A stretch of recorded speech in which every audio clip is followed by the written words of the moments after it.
Sean todos bienvenidos a la Cátedra UNESCO 2013, un espacio dedicado a la reflexión sobre los aportes del pensamiento iberoamericano, las políticas de comunicación y los retos actuales de la investigación en comunicación.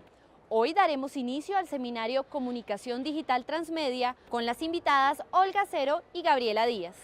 Bienvenidos. Olga, muchas gracias. Les agradezco mucho por estar acá. Gracias. Les cedo la palabra.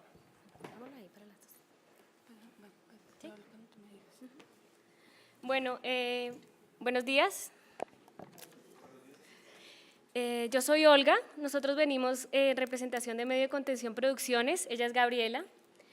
Queremos presentarles hoy un proyecto de una iniciativa de un web documental llamada Meandros. Bueno, primero, ¿cuál es la productora? Medio de Contención Producciones es una productora que está interesada en el conflicto latinoamericano, en mostrar otra mirada más allá de la que conocemos como colombianos, que es el efecto noticioso. Nosotros conocemos a través de lo que nos muestran los medios y no a través de las verdaderas voces de sus protagonistas en las diferentes regiones. ¿Qué queremos hacer? Mostrar el conflicto más allá de la distorsión, mostrarlo como es, cómo se gesta en las diferentes regiones. Y a través de los documentales, que es lo que produce esta productora, permitir mayor acceso a estas dinámicas de conflicto, a estas realidades, para poder tener como una mejor conversación entre nosotros, un mejor debate. También es una apuesta como por ofrecer otras miradas, ¿no? Como desde el reconocimiento de no hay una única verdad, no hay una única propuesta de cómo comunicar o cómo contar un conflicto. Esta es una propuesta desde una investigación con la comunidad con la que se esté realizando el trabajo, una investigación que lleva de un tiempo, de un acompañamiento para poder conocer y poder permearnos de esas realidades. También demostrar cómo a partir de la construcción del audiovisual en conjunto con cada comunidad, que ellos también puedan aportar cuál es su visión de esos audiovisuales o cómo quisieran también ser representados en ellos, ¿no? Esto es lo que ponemos como antropología visual, que es a partir del conocimiento, a partir de la investigación de la historia y de la antropología, lograr dar una imagen audiovisual como un resultado.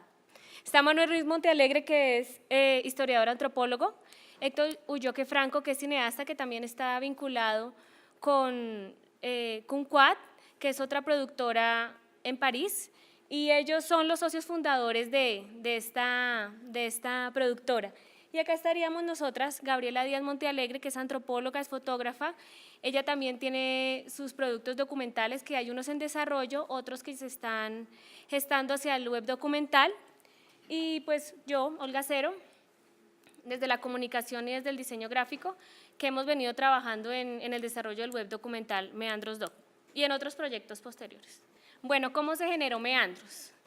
Meandros, el primer trabajo que tuvo Medio de Contención Producciones, que fue dirigido por Héctor Ulloque Franco y por Manuel Ruiz, fue Hartos Cebos Aquí Hay, que se realizó en el 2006 en Bolivia, que buscaba exponer como las diferentes miradas de los cocaleros, de las regiones, de las uniones indígenas, de las agremiaciones, cuando se eligió a Evo Morales como presidente. Entonces todo tomaba temas de la coca, del territorio, de las regiones, de sus especificidades, y que en un momento en que llegó acá a Colombia, que ellos lo presentaron 3 veces en el Guaviare, bueno, entre otras, ¿no?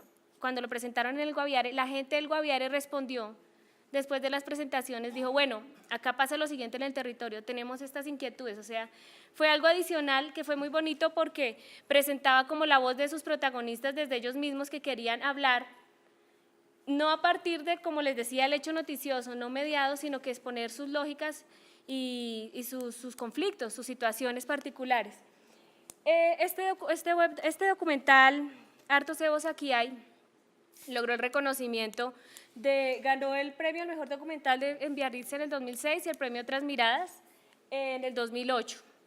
Bueno, entonces a partir de allí, sí, ese proceso de difusión en estos 3 lugares, cuando se generaron estas voces, pues esa es la mirada, yo pienso que es la mirada del cineasta, como su sensibilidad, que le permite reconocer qué es lo que hay que mostrar y qué sería bueno presentar a los demás para generar como su visión, pero permitir también ese debate. Se buscó presentar a la gente, decir qué sentían, qué pensaban, explicar su entorno, y ahí fue cuando se comenzó esto que yo les comentaba y que le comentaba también Gabriela, que es esa investigación que siempre es el soporte que permite entregar una visión que sea una visión seria, una visión que esté comprometida, crítica y que permita algo más que lo que siempre hemos visto de los mismos lugares. Como contaba Olga, cuando se presentó Harto Cebos aquí ahí en el Guaviare sucedió algo interesante, porque todo surgía como de una idea de reconocer los rostros de aquellas personas que se relacionan con la coca en distintos lugares. Entonces fue muy interesante hablar cuando se habló de lo que era el Guaviare en Bolivia. Los compañeros del Chapare decían como, uy, pero entonces allá que hay harta coca, los movimientos deben ser muy fuertes, ¿no? Y al contrario, en el Guaviare, cuando se mostró el documental, entonces decían, uy, pero allá debe haber harto conflicto, ¿no? Entonces es como una misma realidad, como por ejemplo una planta, cómo genera distintas situaciones, distintos tipos de relaciones, distintos conflictos en zonas del mundo diversas, que al final no están tan lejanas, pero pues se construyen por una historia, por unas tradiciones de manera muy distinta. Entonces surgió la iniciativa de contar esa historia de las comunidades que vivían alrededor de la coca en el Guaviare desde otra visión que no fuera, como dice Olga, las noticias o no sé, pues el periódico, la televisión o algunas novelas que habríamos podido leer o algunas investigaciones. Entonces, algún referente que había, por ejemplo, de documental del Guaviare era ¿Por qué lloró el coronel?, a propósito de la masacre de Mapiripán sobre el coronel Euskadi. Entonces, se propuso abordar, el Guaviare es una zona de colonización que ha tenido distintos momentos, pero sobre todo es una colonización a partir de desplazamientos por el conflicto armado, pero sobre todo por el conflicto bipartidista en la zona central del país. Entonces, mucha gente que o estaba perseguida o era un tanto paria en esta zona, terminó yéndose a zonas lejanas del país donde pues más o menos el territorio no era de nadie. Entonces tú pasas de tener básicamente de no tener un lugar a tener tu propio territorio. Entonces así se fue colonizando gran parte del Guaviare que entra con las bonanzas de la marihuana y luego posteriormente las que mejor conocemos, la bonanza de la coca. Entonces fue una colonización que se desarrolló por pura riqueza de lo que obtenían los cultivos ilícitos que llaman ahora. Sin embargo, posteriormente hubo varios auxilios del Estado o del gobierno para poder fortalecer los cultivos que tenían más allá del cultivo de la coca. Pero estos auxilios del gobierno han sido un tanto fracasados en la medida en que por un lado te apoyan para cultivar, pero por otro lado fumigan para acabar la coca. Entonces termina en contradicción una cosa con la otra. Eso pues sumándole la presencia de tanto grupos de las FARC como luego la entrada de grupos de paramilitares en los años 90 pues generó diversos conflictos de carácter militar. En ese contexto pues encontramos en la investigación tanto comunidades indígenas que están los Nucac, están los Jiu, que antes se conocían como Guayabero, están los Tucano, que vienen desplazados del Baupés, y dentro de esa gran familia de los Tucanos pues hay distintos grupos indígenas que son más de 10. Sí, pues presentar primero el territorio, pues para que lo reconozcamos de pronto. Este territorio es el 8º departamento más grande, pues tiene muchos ríos y tiene cuatro municipios que son los principales. Para reconocer que es un lugar selvático, pues que es un lugar que está muy cerca, está en la región del Amazonas, y quería hacer un comparativo con Bogotá, pues para que tuviéramos una concepción. Allá hay 52.000 kilómetros cuadrados y 2.3 habitantes por kilómetro cuadrado. Acá en Bogotá hay 1.500 y somos 4.800 habitantes por kilómetro cuadrado. Entonces, para que tengamos en cuenta la extensión de qué es el territorio del Guaviare. Antes también hay una particularidad del territorio, como del cambio que ha vivido el Guaviare, y es precisamente está en esa entrada de lo que es la Amazonía y lo que es la Orinoquía. O sea, colinda con el Meta y con lo que sería Casanare, Arauca, que viene de todo el Orinoco, pero colinda también con el Baupés y para abajo, pues Caquetá, Amazonas, que sería toda la Amazonía. ¿Eso que ha generado? Que la entrada de la ganadería y posteriormente la palma sí. Entonces, ha generado que la colonización vaya devastando la selva. Entonces, lo que antes se reconocía en el Guaviare como una selva tupida, ha sido tumbado. Y eso también ha afectado a las comunidades que han vivido ahí. En esa medida, por ejemplo, los grupos indígenas que dependían de cazar churuco, de recoger pepas, de vivir en un entorno de selva, han tenido que ser desplazados a zonas donde la colonización ha vuelto casi árido el territorio. Entonces eso también, como lo veremos más adelante, ha afectado ese tipo de relaciones que hay, por ejemplo, entre colonos e indígenas. Pues estos son algunos de los referentes que tenemos sobre el Guaviare. Los primeros testimonios para apagar un incendio, y en ese momento se desató el ataque armado en el que murieron un niño y un policía. Por lo menos 27 personas resultaron heridas. Tenemos imágenes exclusivas, ustedes ya vieron algunas de ellas, y también nuestros enviados especiales. Julián Ríos, tenemos en este momento comunicación con usted para preguntarle qué nuevos detalles se conocen de esta acción armada. Buenas tardes. Muy buenas tardes, pues hemos conocido que cerca de 200 hombres de la policía y el ejército se han desplegado a los alrededores de Miraflores. Las FARC intentaron hoy asesinar al exgobernador de Guaviare y candidato al mismo cargo, José Alberto Pérez. En el atentado murieron 4 policías que lo custodian.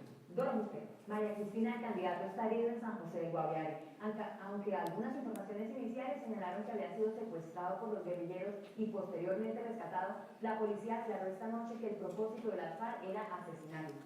Entonces, pues lo que nosotros siempre conocemos es que hay un conflicto, que hay una gente allá que por qué no se va, que por qué sigue ahí, que por qué se deja como, que por qué tiene esos problemas y no se van, o sea, por qué siguen allí con tanto problema alrededor del narcotráfico y que nosotros no logramos a comprender desde estas zonas como centrales de Bogotá. Hay unas lógicas dentro de Meandros que fueron las que permitieron como organizar el relato, ¿sí? El relato del documental y más adelante del web documental. Entonces, ahí sí te pediría, Gabriela, pues lo que ya nos había adelantado un poco, sí, de qué era la colonización y qué fue lo que pasó en ese momento. Pues sí, es básicamente una tradición que surgió, digamos, en toda la zona suroriental del país, que viene desde la tradición de las caucherías, y es una economía a partir del extractivismo. Duró durante la época de las caucherías, que podemos remitirnos a la vorágine, a investigaciones de distintos observadores internacionales que viajaron tanto en Colombia como en Perú, y que dieron a conocer cómo alrededor de la esclavitud, tanto de indígenas como de africanos pues ya residentes en América, se extraía algún material de la naturaleza y era un material que generaba grandes ganancias. Igualmente sucedió con el tigrillo, igualmente como les comenté ahora, pues sucedió con la marihuana y posteriormente con la coca.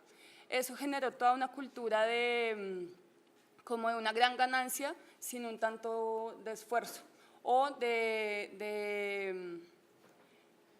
un bien que todo el mundo que llegó al Guaviare llegaba con el sueño de la coca. Y tú llegas a hablar con mucha gente no es del Guaviare, ya como para reconocer generaciones que son oriundas del Guaviare como tal, vas a encontrar gente no mayor de 35 años y todo el mundo venía con el sueño de que ahí se le iba a arreglar su vida. Y entonces que ahí ya me iba a volver el más rico y que, mejor dicho, ya iba a tener todo mi futuro arreglado. Sin embargo, después de la segunda bonanza de la coca en los 90s, comienza a caer el precio de la coca a nivel mundial y comienzan a haber muchas más respuestas luego con el Plan Colombia, digamos, de carácter militar, así como de las fumigaciones, en respuesta a los cultivos de coca que había en el Guaviare, así como en otras zonas del país. Eso genera una crisis que yo creo que las comunidades no tuvieron cómo responder de manera tan efectiva como a decir, listo, ya no tengo la coca, entonces paso a este tipo de cultivos, porque es lo que demandan muchas comunidades en el país, y es el Estado me fumiga mis cultivos, pero no me da unos auxilios para yo poder comenzar con otros cultivos que me puedan dar el sustento para mí, para mi familia, para la comunidad en general.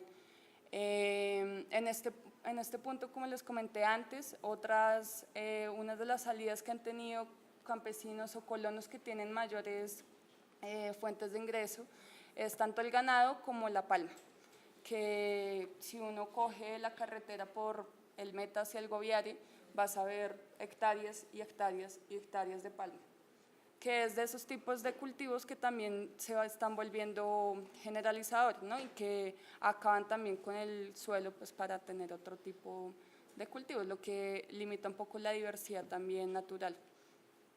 Pues acá yo añadiría que como hubo dos bonanzas, y hubo un momento que se fue la gente, dejaron las casas, y esas casas fueron retomadas por los indígenas, pero a su manera indígena.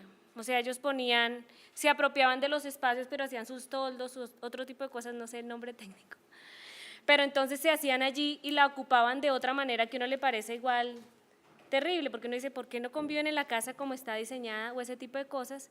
Y también hay otros comentarios de los indígenas que dicen, este territorio era nuestro, llegaron los colonos, lo tomaron, ellos fueron más hábiles, hicieron las escrituras, y nosotros ¿qué hacemos? O sea, ya no es nuestro, ya no hay algo que nosotros podamos hacer al respecto. Entonces, pues, ese tipo también de otros personajes que llegaron a ocupar el territorio. La coca, como decía Gabriela, pues, ¿qué es lo que generó la economía en un momento? La economía del narcotráfico. Pero también acá unas políticas que el gobierno quería que cambiaran de sembradíos, y hubo también marchas, la gente también protestaba. Bueno, hubo unos contratos, como podría yo arriesgarme a decir de lo que está pasando ahora, que hagan otro tipo de cultivo, o sea, nosotros vamos a apoyar el campo, vamos a ayudarlos a hacer cosas, pero no le respondieron, y eso fue la marcha de las mazorcas, que fue en 1985, que fue un año después de que el gobierno incumpliera. Y en el 95 y en el 96 movilizaciones por las fumigaciones, que pues sí acaban la tierra y ellos no pueden sembrar otras cosas, pero ¿qué se piensa en ese territorio que tiene otras dinámicas y otros protagonistas, otros actores? Un poco como durante mucho tiempo las FARC tuvo gran, pues no solo reconocimiento, sino como gran poder en el territorio del Guaviare.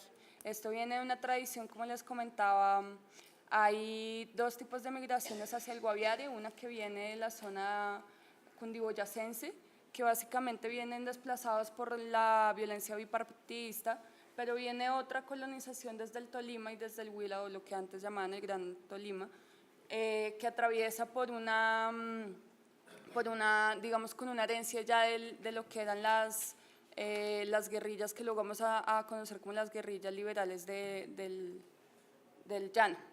Entonces, este tipo de migración que viene desde más del sur tiene una formación un tanto más comunitaria.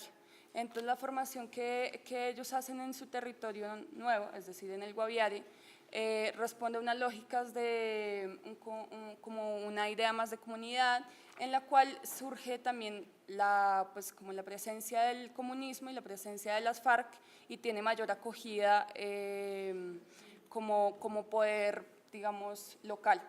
En eso, además, pues que la presencia del Estado, al igual que en otras zonas del país, que digamos en ese momento, por ejemplo, el Guaviare fue comisaría como hasta muy tarde, fue de los pocos departamentos que logró volverse departamento ya pues hacia el final del siglo XX. Fue en el 91.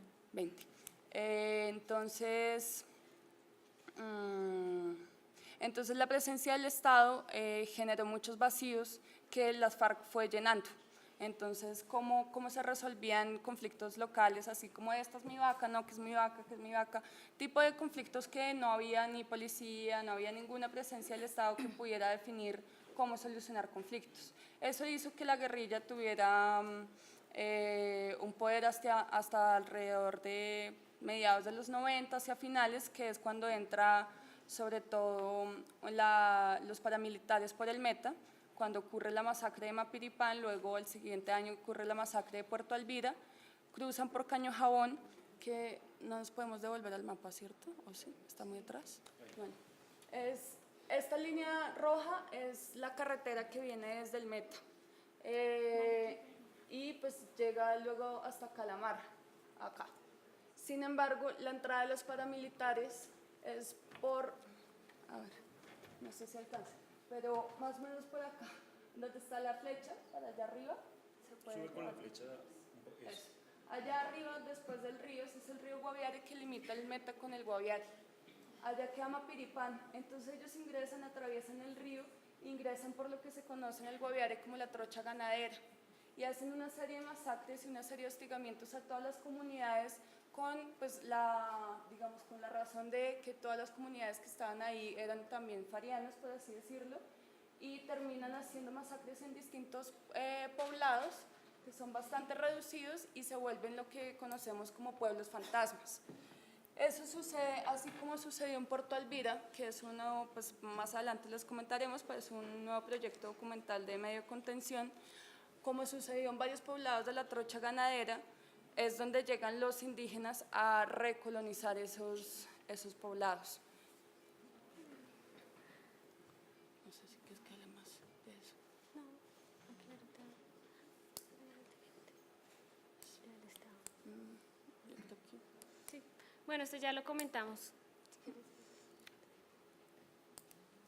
Estos son los personajes como más representativos de Meandros. Entonces el personaje principal en realidad es el colectivo, es la unión de todas las individualidades, como las historias particulares de cada uno, que son las que conforman estos meandros, que es el ir y venir del río, esta forma en que los antagonismos conviven como en un mismo territorio y que en un momento dado tienen que llegar a acuerdos y enfrentarse, y digamos, no enfrentarse, sino como convivir. Entonces, pues los colonos, que ya comentamos quiénes eran los que llegaron en estas bonanzas, aprovechando la oportunidad de tener tierra en un territorio colombiano. Los campesinos, que son los que estaban allí, que es la dinámica de la siembra de la coca, pero que pues también tratan, hay programas del gobierno ahora que les permiten como sembrar otras cosas, o pues que quieren que la gente haga otro tipo de dinámicas, como programa de familias guardabosques, o los programas de proyectos productivos desde el Estado con otros, digamos que impulsadas por otros entes que no son del Estado, como Estados Unidos, que fue el primer interesado en que quitaran aquí la droga. El pueblo Nucac, que pues ahora tiene otras dinámicas, ellos están viviendo en este momento, pues cuando se hizo el documental, en una finca que era del alcalde, porque ya ellos tienen cierto tipo de problemas y los colonos se quejaban que ellos entran a sus territorios porque ya los territorios tienen nombre, o sea, si sea una reserva Nucac, ellos se están moviendo porque ellos eran un pueblo nómada que ahora se ha obligado a ser sedentario, ¿no? Y que pues Gabriela me comentaba algún día que ellos ya van al pueblo a tomar cerveza, tienen otras dinámicas que antes no tenían como un pueblo indígena. Y el pueblo guayabero, que es pues otro pueblo indígena, que era lo que nos comentaba ahorita Gabriela, que ya ahora también ha sido modificado por el territorio. Bueno, ahora sí el web documental. El documental se lanzó, pero sus creadores tenían la necesidad de llegar más allá. Entonces ya con Hartos Cebos Aquí Hay se había hecho lo tradicional que se hace con un documental, que es hacer una página web, hacer un afiche, pues hacer un press kit, ese tipo de cosas que se usa para promocionarse sobre todo en los festivales, pero que no, digamos, cosas de este tipo. Pero digamos que ellos querían llegar a un público más amplio, hicieron la página web, pero la página web era lo mismo, o sea, era narrar lo mismo de Hartos Cebos Aquí Hay, las mismas cuestiones, poner un mapa, poner dónde estaba situado, pues para que un público que no fuera latinoamericano supiera dónde se encuentra, incluso un público colombiano, porque uno muchas veces olvida partes de su territorio. Sí, es otro tipo de presentar este viaje. Si ustedes ven, acá se colocó como el territorio, pero se colocaban los personajes en los diferentes lugares y se buscó colocar lo que siempre se coloca, que digamos son la ficha técnica, la sinopsis, el tráiler, notas del director, screenings, que es como la hoja de vida del documental. Pues acá presenta unas selecciones, de pronto cosas que no están en el documental como tal, pero que acá están recortadas de otra manera, editadas para mostrar como las partes de lo que son ellos, o sea, sus propias narraciones, pero este se quedaba corto. O sea, el director sintió, y en general los creadores, que no era como lo que querían lograr. Entonces, un web documental no solo es la mirada del cineasta y los actores normales que están en un documental, como el productor, como el sonido, como el director de arte, sino que también incluyen a otros protagonistas, a otras personas que vienen a articular los relatos y cómo narrar y cómo lograr presentar otro tipo de cosas que no sea lo mismo. Entonces, digamos que yo participé desde aquí, en el web documental, desde esta iniciativa, pero lo que ellos querían era generar como otra pieza que no fuera la misma.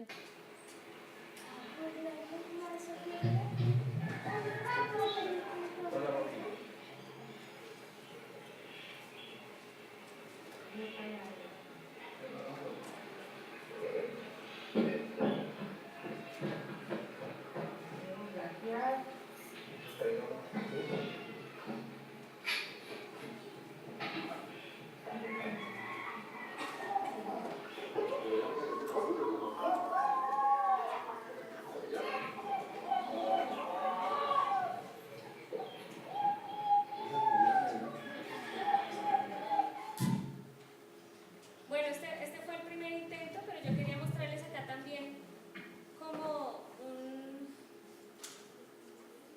del documental en sí, una parte. Que por qué los profesionales nos han invadido las tierras. De ahí uno ya preocupado de por qué. Pues ellos, es muy diferente. El colono sale, cambia el rato, entra el rato, sale, entra el rato. Bueno, cocienda hasta que se embolate la cosa de las tierras, nuestra tierra, digamos nuestros sitios. Se pierde por eso. Ahí era que nosotros siempre partíamos mucho sentimientos nuestros.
Contextualizar mejor qué es lo que está sucediendo.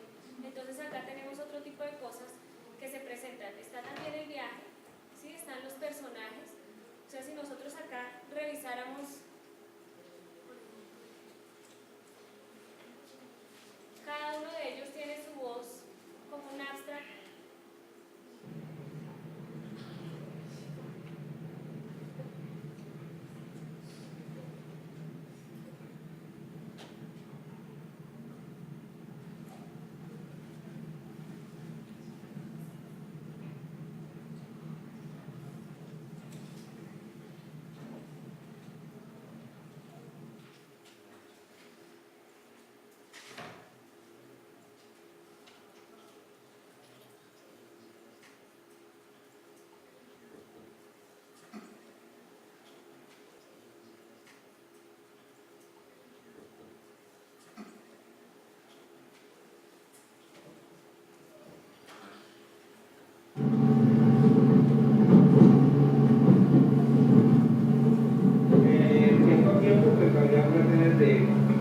de grupos al margen de la ley, también de la fuerza pública, pero era un poco complicado para uno como transportador movilizarse, o el pasajero o campesino transportarse con uno.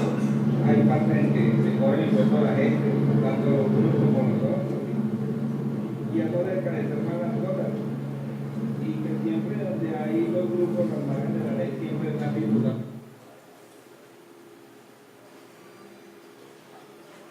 Y está como lo usual que puede ser la sinopsis. Ya, o sea, uno puede tener un acceso al documental, ¿sí?, desde el punto de vista de lo que su creador quería que se presentara, pero también la novedad es que acá nosotros podemos acceder a este mosaico del territorio más completo.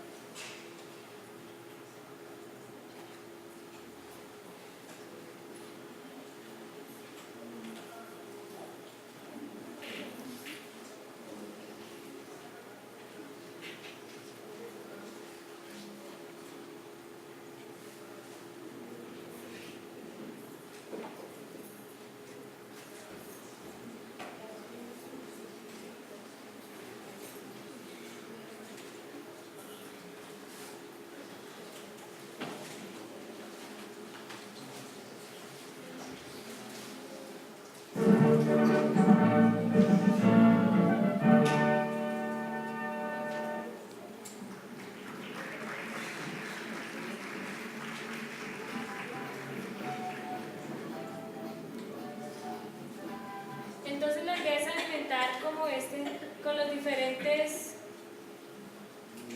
sí, nos muestra dónde están sembradas las cocas, dónde se da las fumigaciones, y como un aspecto cultural que nos daría idea de lo que está ocurriendo. O sea, la idea es que yo desde cualquier momento cuando recorra este web documental tenga acceso no solo a la visión del artista, que digamos cuando uno hace un documental para ver el cine, el documental empieza y acaba en la película, es decir, en ese ejercicio, pero acá continúa. La idea es que se siguiera llenando, se siguiera llenando ese territorio, esos meandros se siguieran construyendo a partir de lo que sigue pasando, y no está acabado. O sea, no es tanto, piensa que sigue y se puede seguir llenando. Ese es el segundo intento. Pues la idea se quedó corto en muchas cosas de seguirlo llenando, porque siguieron surgiendo nuevos proyectos de medio de contención, producciones, y pues eso es lo que quisiera que Gabriela nos comentara ahora de lo que sigue pasando con la productora. Yo creo que también uno de los puntos claves de por qué la transmedia en el documental, o por lo menos desde nuestra visión, es reconocer que estas realidades que nosotros retratamos, a las que nos acercamos y que nos interesan que otros también conozcan, son realidades que precisamente no son acabadas. Como cuenta Olga, pues un documental de la manera tradicional es la historia que yo cuento, de la manera que yo la cuento y cómo la muestro, y hasta ahí llegó. Evidentemente, luego se puede complementar con otro tipo de materiales. Sin embargo, lo que permite un webdoc o un documental presentado como en la onda transmedia, busca también que haya mayor interacción, y que, si bien cuando yo asisto a un documental tendré mi propia lectura del documental, lo que te permite la transmedia es que también yo puedo hacer mi propio viaje. En este caso, como planteamos la idea de un viaje, que es la idea de los meandros del río, entonces yo puedo, si me interesa más conocer cuál era el tema de los conflictos entre combates, masacres, entonces puedo viajar por ahí. Pero si me interesa un poco más conocer como el carácter cultural de las distintas comunidades, puedo caminar por acá. Entonces es ofrecer otro tipo de interacciones que puede tener el público, el espectador, con una información que muestra también esas realidades que son mucho más complejas, ¿sí? Eso por un lado. Ahorita estamos avanzando con varios proyectos, tanto de documental como de webdoc también. Entre esos está el que estamos realizando, se llama Reflejos de un desencuentro. Reflejos de un desencuentro parte desde Meandros también. Yo realicé junto con los realizadores la investigación, sin embargo mi investigación se centró en pueblos indígenas, trabajé con los Nukak y con los Hu, principalmente que aparecen en el documental. A partir de ese trabajo de investigación para el documental realicé una investigación de tesis en antropología que giraba con la idea de también hacer un documental junto con los Nukak. Entonces lo que yo planteé fue como un camino, de no llegar un día y decir, bueno, yo quiero hacer un documental con ustedes, mi interés es este, tal, entonces ¿cómo lo hacemos? Sino de iniciar un camino con ellos. Entonces lo que yo hice fue una investigación de antropología visual, de analizar ellos cómo percibían esas imágenes que han sido tomadas.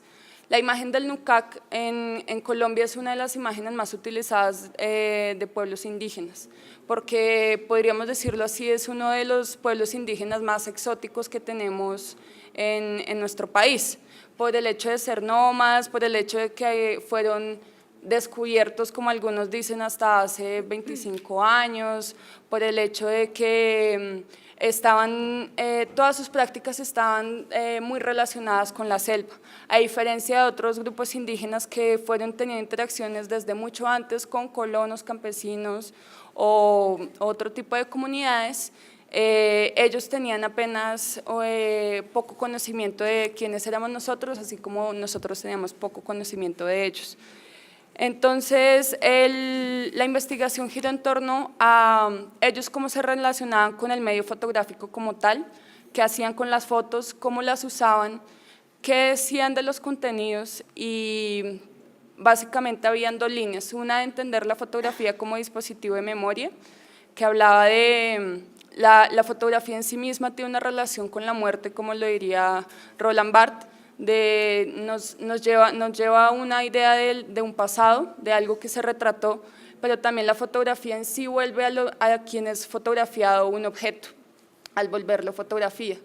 Pero la fotografía en sí misma también se puede animar, entonces cuando yo la veo me provoca algo y la fotografía misma entra a tener una relación conmigo.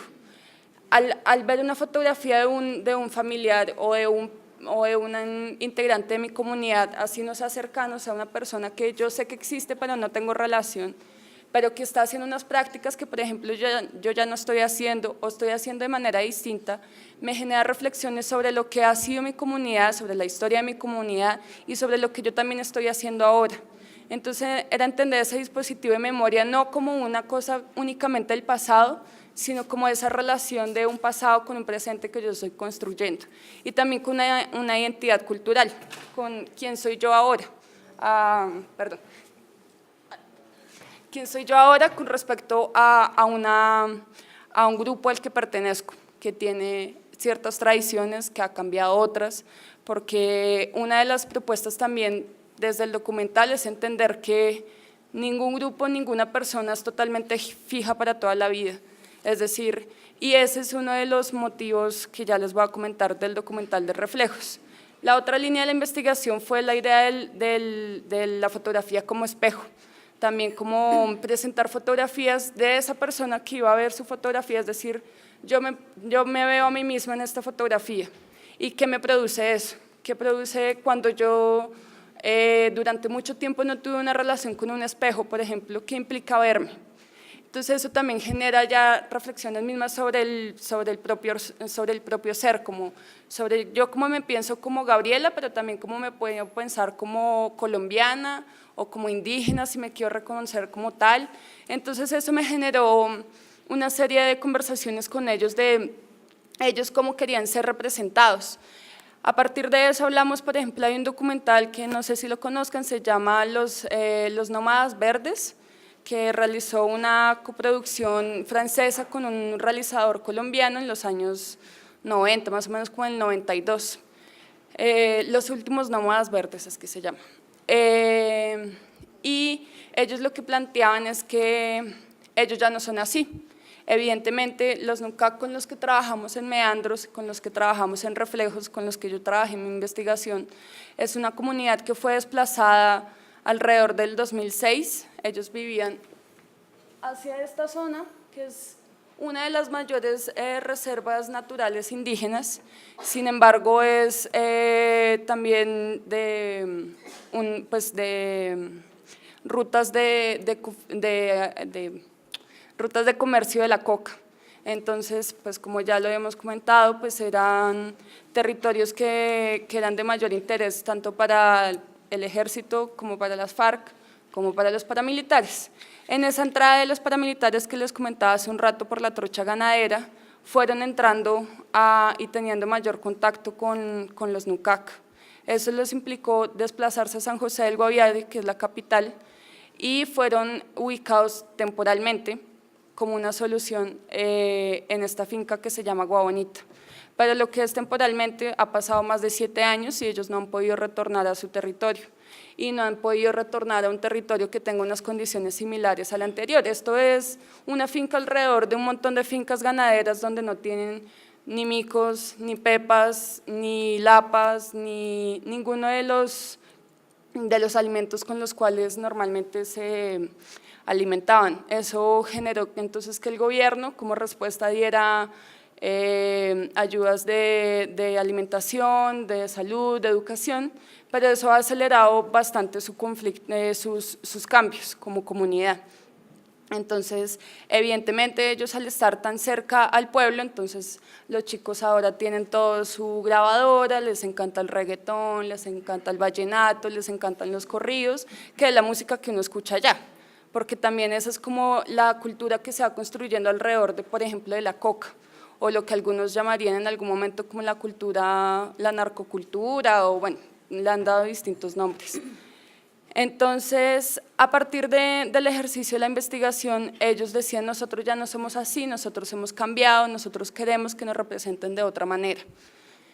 Ahí surgió la idea de realizar Reflejos de un Desencuentro. Es un documental que aborda esas relaciones que tenemos miembros de distintas culturas, es decir, los Nucac y funcionarios del Estado, en este caso representados por la promotora de salud, que es una mujer que nació en el Guaviare y pues ha crecido en distintos poblados del Guaviare, el profesor, que es otro indígena que viene del Baupés, que es guanano, y otros funcionarios que entregan alimentos. Asimismo, como la relación que yo como realizadora y pues como investigadora había establecido con ellos. Entonces, Reflejos de un Desencuentro habla de esos encuentros o de ese desencuentro que siempre lleva a un encuentro, es decir, yo me conozco con otra persona que es distinta a mí, cómo me relaciono con alguien que es diferente a mí, yo cómo acepto las diferencias, peleo, discuto o las acepto bajo la cabeza, las conversamos, es como un ejemplo muy local, muy específico, pero que habla de una situación totalmente global, que nos toca a todos, así como nos toca entre, no sé, un personaje de derecha y un personaje de izquierda, cómo se relacionan. Evidentemente los contextos son muy distintos, pero es hablar de cómo nos relacionamos con la diferencia. Entonces, Reflejos de un Desencuentro se rodó en mayo de este año y en este momento está en proceso de edición. Sin embargo, Reflejos va más allá del documental mismo. Hay una necesidad de abordar un proyecto transmedial donde se pueda invitar también a que las reflexiones que invita el documental puedan ser de interacción del público ya en la web. Entonces, lo que yo les estoy diciendo es esa problemática que yo considero global, de cómo nos relacionamos con otros, que también la podamos presentar en una plataforma que te genere otro tipo de interactividades y que te genere otro tipo de inquietudes. Entonces, es a través de la imagen, porque estamos por lo menos en nuestro contexto, en una comunicación totalmente visual. Por todos lados tenemos imágenes de distinto tipo, tanto audiovisuales como fijas, de gran tamaño, de pequeño tamaño. Nosotros mismos todo el tiempo sacamos fotos de nosotros mismos y las circulamos, pero también desde lo auditivo, por ejemplo. Entonces, para mí, como mi relación con ellos fue enfrentarse a una lengua totalmente desconocida y aprender a escuchar, aprender a no ser siempre el que yo hable, por ejemplo. Entonces ahí para mí fue muy importante el escuchar, porque ¿cómo aprendes otra lengua si no es, si no es escuchando y escuchando lo que te dicen y una y otra vez y otra vez y otra vez y que te enseñen? Entonces escuchar los cantos, escuchar cuando cantan de una manera o de otra te va a dar cuenta de si es un llanto por algo, por un sueño, o si es un llanto por una muerte, o si es un llanto por una pelea. Entonces también la propuesta de una narrativa transmedial es buscar desde distintos lenguajes, desde distintas plataformas, dar a conocer un complejo de unas relaciones, ¿no? Que al final también a lo que invitan es que quien acceda a ella puede acceder de la manera que quiera también, que no sea solo una visión dirigida por el director, sino que tienes tu posibilidad de construir también esa narrativa, de buscar invitar al público a que también construya ese contenido. Ese es un poco el proyecto de Reflejos. Pues yo quería cerrar de pronto comentándoles que hay un diálogo necesario, digamos, entre el creador, que digamos en este caso Gabriela lo representaría, y el grupo creativo que busca hacer ese web documental, porque digamos que en las conversaciones, ya como anécdota, se dan de este tipo, es decir, yo digo, bueno, pongámoslo de esta manera, ellos dicen no, porque eso quiere decir que habría un conflicto con ellos, estás dándole más protagonismo, digamos, a las FARC que a los colonos o cosas de ese tipo, que se dan ya como un discurso que uno a veces como diseñador gráfico tiene que conocer. O sea, yo no podría el equipo de desarrollo, que digamos uno plantear ese guión de cómo va a ser ese web documental sin tener presente qué es lo que quiere el director. O sea, siempre hay unas conversaciones y hay unas limitaciones de tipo técnico, pero también hay esas charlas de que hasta qué punto mostrar algo técnico que deslumbre, que haga otro tipo de cosas, vaya más allá de lo que quiere el director en cuanto al debate y se pierda como en la tecnología, ¿no? Esto que hablabas de los puntos de acceso, o sea, uno tiene que pensar siempre que aunque la gente tiene cierta libertad cuando hace uso en web documental, igual esa libertad, eso ya está programado, o sea, uno ya lo pone, uno permite hasta qué punto la gente participa. Digamos nosotros, este último desarrollo no tiene impedimentos para verse en diferentes plataformas, o sea, ese tipo de pensar que yo puedo alimentarlo más fácilmente con unas bases de datos y que va a llegar allí, que tiene otros puntos como de X y Y que se ubican en el espacio. O sea, son otro tipo de lógicas que se tienen que pensar. Hay otra persona que tiene que pensar cómo narrarlo y no solo va hasta el punto del web documental, sino que, por ejemplo, en el caso de Reflejos de un desencuentro, va a ir a un libro de fotografías, va a tener otro tipo de cosas que se están desarrollando, que se están pensando como equipo para ver cómo se plantean, para que cada uno realice su propio viaje. O sea, esto también es un segundo guión, son otras personas involucradas y genera otras dinámicas más allá de la estética de hacer una página web desconectada, porque tiene que dialogar con lo que es el documental en sí. Hay web documentales que se han desarrollado solos para la web, pero estos que en este caso ha hecho Medio Contención Producciones tienen dos pasos. Primero se hacen como el documental tradicional, que es para ver en las salas de cine, y luego tienen esa ampliación para llegar a otras cosas. Y digamos que los otros proyectos ya tienen otras piezas que se han ido enriqueciendo, que es por la necesidad del director. O sea, no es en el momento en que uno dice hagamos hartas cosas para que tenga altos puntos de llegada, sino que se gestan por la misma necesidad de las narrativas. Gracias. Damos agradecimiento a Olga Acero y Gabriela Díaz por participar en el seminario Comunicación Digital Transmedia. Los esperamos en una próxima ocasión.